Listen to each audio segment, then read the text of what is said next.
D'abord, permettez-moi de dire un grand merci au premier responsable de Bouaké, son Excellence, M. Amadou Kone, qui a permis à tout un chacun de nous d'être bien formés avant d'aller affronter l'épreuve du CAFOP. Je suis vraiment très ému. Donner l'opportunité à 300 jeunes de se faire former avant d'attaquer un concours, c'est vraiment pas permis à tout le monde chaque année. Nous lui disons un grand merci et que cela lui soit redonné en santé. Il faut dire que je suis très heureux d'être ici.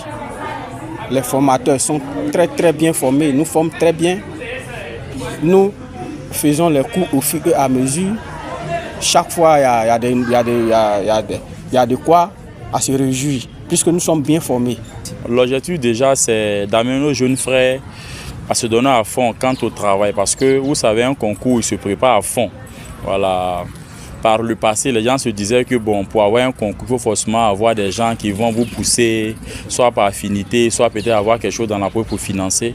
Mais là, depuis quelques années maintenant que nous avons lancé ce projet, depuis 2020, ça fait 6 ans, nous avons déjà inculqué la valeur du travail à nos candidats pour leur dire que c'est à l'issue du travail qu'on peut peut-être réussir son concours. Un concours, ça se prépare en amont et en aval. Il faut travailler à fond pour avoir le concours. Donc, c'est cet esprit-là, cette idée-là, pour ne pas dire, c'est cet engagement personnel là que nous voulons vraiment inculquer aux jeunes, de sorte à leur permettre de travailler d'arrache-pied pour préparer leur concours et réussir à leur concours. Bon, cette année, je pense que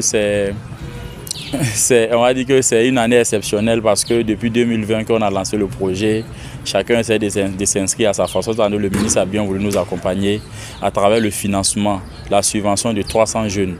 Voilà, qu'il a bien voulu lui-même subventionner pour leur mise à niveau, pour la préparation de ce concours-là. Donc c'est une première dans l'histoire de Bouaké. Donc nous tenons à saluer le ministre pour cet effort colossal qu'il a bien voulu mener à l'endroit des jeunes de Bouaké.